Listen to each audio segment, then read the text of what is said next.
Hey folks, in today's video we are going to be reviewing the new prototype that's coming with the Royal box for 2024, and that is the new Royal Brave. Now this disc has been described as a 7-speed that's supposed to have the hand feel of an Explorer but to have a slightly more understable flight. If you'll remember, the Glory came out on the Royal line not that long ago in a 7-speed slot, and it was very overstable, basically a slower Honor. Now already in the Latitude 64 lineup, you have the Explorer, which is a pretty straight shooter, but definitely has some dependable fade at the end and most plastics. And then you have some stuff that's more understable, like the River, which has a -1 turn, a little bit more flip to it. And then of course you have even more understable discs like the Mall, which is like a -2 or -3 turn. You have things like the Underworld, which all has that -3 turn, and so those are super flippy. So supposedly what Latitude 64's goal is with this disc is to have it fit somewhere in between the Explorer and then some of those more understable discs I just mentioned, like the Mall or the Sear or the Underworld or something along those lines. So today I have the Brave. I'm going to be throwing it up against the Mall, which is again a -2 or -3 turn, very understable 7-speed in the Trilogy lineup. I have an S-Line FD, which is kind of a straight shooter from Discmania. Then I have a couple of different Explorers in different stability ranges, and we're going to be just kind of comparing them against each other to see what this Brave flies like and what kind of role it could fill in your bag, or what type of role it just fills for Latitude 64 at large. Now we are going to be dealing with some windier conditions today. Unfortunately, it's just tough for me to find some time to do this review with my new job, but we're doing our best. I think we're going to be throwing into a slight headwind, but I'll also throw some back onto a tailwind as well to try to get some good comparisons. And so without further ado, let's get some throws in. All right, so the first disc I'm going to start off with is a Mall. So this is the most understable of them all, except for the Brave, because I haven't thrown it yet. But this is the one I know to be the most understable out of the Explorers and the FD. So just to use this as a comparison tool.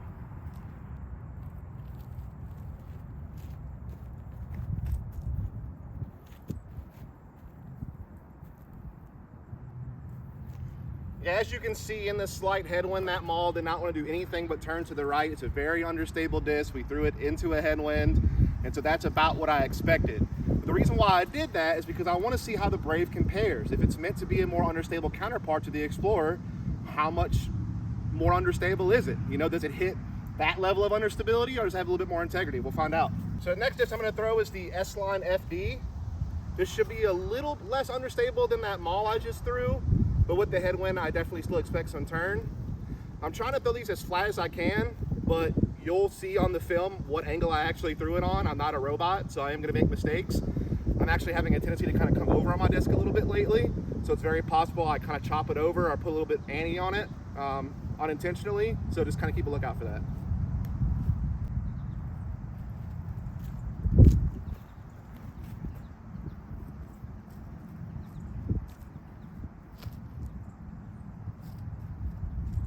So as you can see with the headwind, that FD definitely still wanted to turn right pretty much the entire flight. But you'll notice, unlike the Mall, it didn't just spike into the ground almost on a roller angle. Like, it did kind of pan out and straighten out and, you know, fly decent considering it was thrown into a headwind. So we're kind of going up notches in stability right now. So now I'm going to start throwing some Explorers, and then we'll save the Brave for last. So this is an older run of Gold Line Explorer. It's been in my bag for a pretty long time, and I expect this to be the most understable of my Explorers, but it should still maybe be a tick more stable than that FD I just threw, but it could be quite similar, so we'll have to see. I haven't done the FD in a while.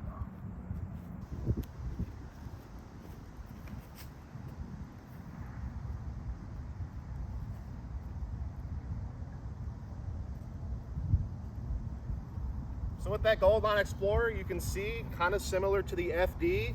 It had a little bit more integrity than the Mall. Didn't want to just cut into the ground. It definitely had a lot of turn due to the headwind. And so it's very comparable to that S-Line FD in my opinion. I would throw something a tick more stable than the Explorer lineup.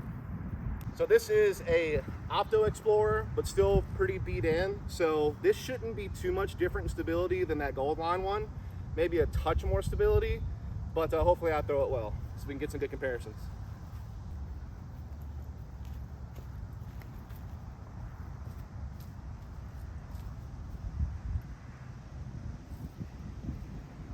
Now that's exactly what I expected out of an Explorer. It's going to get some turn because of the headwind, but it's still a very straight shooter, and it still has some fade at the end of its flight. So you can obviously see that Explorer much more overstable than the Mall, from the same company, Latitude 64. You know, the Explorer having a 0 in the turn rating, with the Mall having a -2 or -3. Then of course you saw the S-Line FD, which is going to be a tick more stable than the Mall, but still not quite as much finish as the Explorer has. And I have one more Explorer I'm going to throw. This is an Opto X Explorer. This is the most overstable version of Explorer I have. And you'll see with this one, compared to that last Explorer I just threw, it should probably fight a little bit harder out of the headwind, get a little bit more fade to it, is my guess.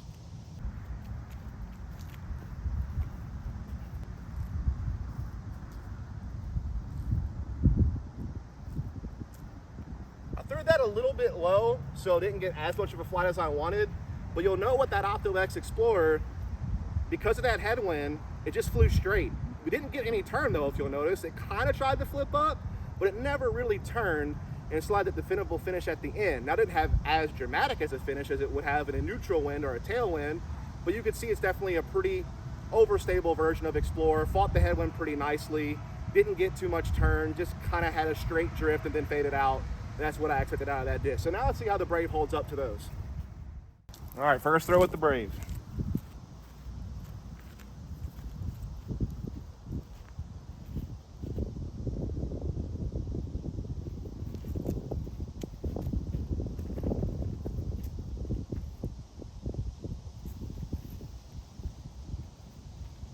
So that was pretty understable. Was kind of close to that Mall, honestly.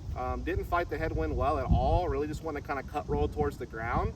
So I'm gonna throw it one more time in this headwind just to kind of verify, but it felt a lot like the Mall to me, like really unstable, definitely more unstable than the Explorer.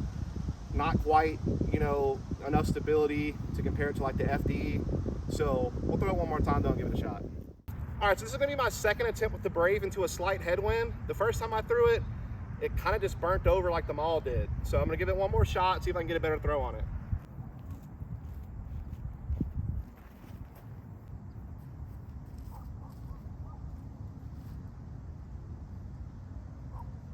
So the headwind actually went down a little bit right before I threw that, so the headwind didn't have as much impact on that flight.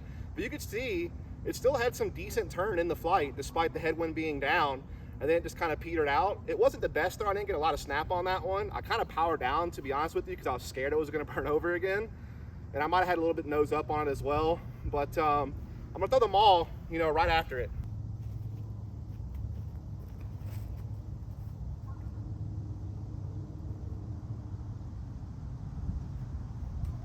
Yeah, the Mall doesn't like headwinds. It doesn't. It's just so understable. But the Brave, to me, is kind of sitting somewhere maybe just a tick more stable than the Mall. Maybe kind of towards the S-Line FD, but definitely not as stable as the Explorers. So that's what they were trying to do in the end. But now we're going to try to give it a little bit more of a fair shot, throwing it back this direction in a slight tailwind. All right, so if you're curious, the Explorers that I had good throws on all went about 300 feet, same with the S-Line FD. The Mall and the Brave definitely came up shorter than that, just because they cut over so much of the headwind. They didn't really get much forward penetration. Now, the second time I threw the Brave, it went just about as far as my Explorers did, but I didn't get the best throw on it. It was a little bit nose up. It kind of died out on me on the left, so it wasn't really a representative throw, I don't think. But anyway, now we're on a tailwind, or a slight tailwind. Maybe no wind on some of these throws, but if there is going to be a wind, it will be a slight tail, so it should maybe lower these shots a little bit and stable them out. Once again, I'm going to throw the Mall first. Then I'm going to throw the S-Line FD, the Explorer, and then the Brave. The other Explorers I kind of took out. They're going to just fly straight and stable out. That's what I expect from them, which should be similar to what this Explorer does. So just to make things a little bit, you know, less complicated, not throw as many shots. And yeah, let's see what happens. We're going to start with the Mall. My cart, where we're throwing towards, is about 315 feet from where I got my little, whatever kind of teeth you want to call that. I think it's a disc. We're going to start with the Mall. This should be the flippiest of them all.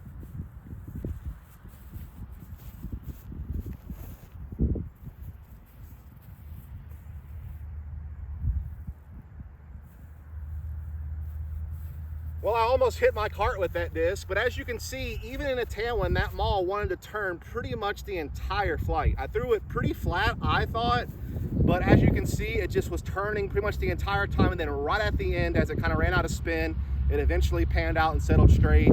and I threw it about 315 feet, which is kind of what I expect from this distance. So now we're gonna throw the FD. I imagine it's gonna be a little more stable than that, maybe not as much turn.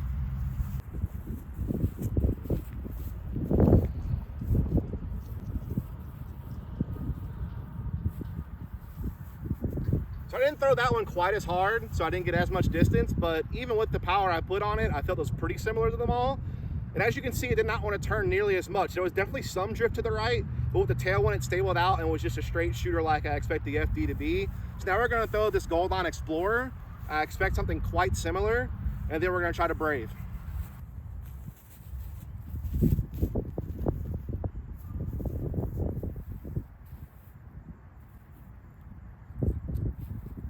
Flew pretty similar to the FD. I think I actually put a little bit of ante on that. Like I said, I've been having an issue lately with my throw where I'm kind of coming over him on a little bit. So that one probably came out on some slight anhyzer, which is why it had maybe a little bit more turn than the FD did. But all in all, still what I expected, not nearly as much turn as the Mall. Just kind of remember that. That's, I think, the most important talking point. Definitely a lot straighter than the Mall. That's a lot more understable. But now we're going to throw the Brave, and we're going to see, does it kind of have that straighter flight and a tailwind like the Explorer and the FD? Or does it have more turn to it, kind of like the Mall?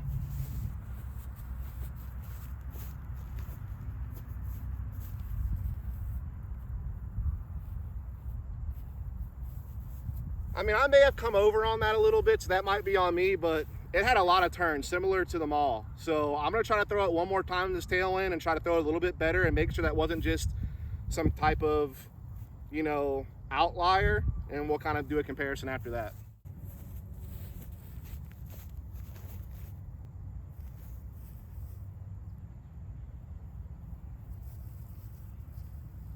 As you can see with that flight, it was kind of similar to the Mall. I gave it a couple of opportunities. The first time I may have gotten over on a little bit too much, and so it kind of just turned the entire flight and almost cut rolled. That time I thought I threw it pretty well.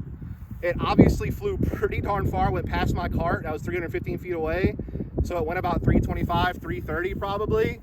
And it had a similar flight to the Mall. It had a good bit of turn the entire flight despite being thrown in the tailwind, but it definitely did kind of stable out eventually at the end and get a little bit of finish. So to me, it seems like it's kind of right there with the S-Line FD, maybe a little less stable than the FD, and very similar to the Mall, which is like a 7.6 -2, I think, or 7.5 -2, as far as like the glide and the turn rating. That Brave certainly has a ton of glide. It certainly can push just as far, if not further, than my Explorers in the Mall, but it seems to have a similar understability to the Mall. Maybe just a touch more stable than the Mall, not by much though. Maybe it's a little bit similar to the S-Line FD, but I think it might even be a little bit more flippy than that. And it's definitely more flippy than the Explorers that I threw by a long shot, as you can see from the flights that I threw. Now, granted, the first throws I did were in a headwind, and so as an understable disc, you're always gonna struggle in those situations, so that's a little bit unfair. But I did just throw it twice in a tailwind. First throw, I'll admit, wasn't that good. But I did throw it a couple of more times off camera, and I threw it on some slight hyzer and kind of some neutral conditions, and it still wanted to like hyzer flip the turn on me, especially in the headwind. When I threw it on some significant hyzer into a headwind, it still wanted to just kind of roll all the way over. It didn't turn into a cut roller, but it definitely flipped the flat, turned pretty much the entire flight, and then just kind of panned out to the ground. So again, I feel like that disc is definitely pretty understable. It's definitely more understable than the Explorer. It's comparable to the Mall. It may not be as unstable as the Mall, or as unstable as like the Underworld would be in the Trilogy lineup, but it's not too far off of it. But again, the big thing that you're getting with it is that Royal plastic feel, which feels excellent. So it's gonna have a better hand feel probably, just plastic wise and quality wise, than some of the other disc and plastic out there in the Trilogy lineup. But essentially, if you're someone looking for a 7-speed, and for you, discs like the Evader and the Explorer are a little too overstable for you, or you're just looking for an understable complement to those discs, I definitely think you should give the Brave a shot. I also think the Mall could be a good option for you if you can't get your hands on a Brave. The Sear is another good option from Westside Disc. The Underworld is probably going to be a tick more understable. Then obviously you have this like the S-Line FD, which is going to have a little bit less stability than the Explorer as well. So you might kind of have to fool around. They're pretty close though, the FD and the Brave and the Mall, honestly. The FD had a little bit more integrity in my opinion, but it was pretty close. So anyway, folks, I hope this video kind of helps you learn a little bit more about this new prototype, the Brave, coming out from Latitude 64. It should be available in 2024 at some point. It'll be a part of the Royal box, and then it'll get sold separately from there. Again, this is a prototype, so this could certainly change by the time you get a first run or a stock run release of this disc. Again, big shout out to Johannes Hogberg, the brand coordinator with Latitude 64, for giving me access to these discs a little bit early so I could do these reviews. And yeah, I hope you'll follow the channel, and I'll catch you next time.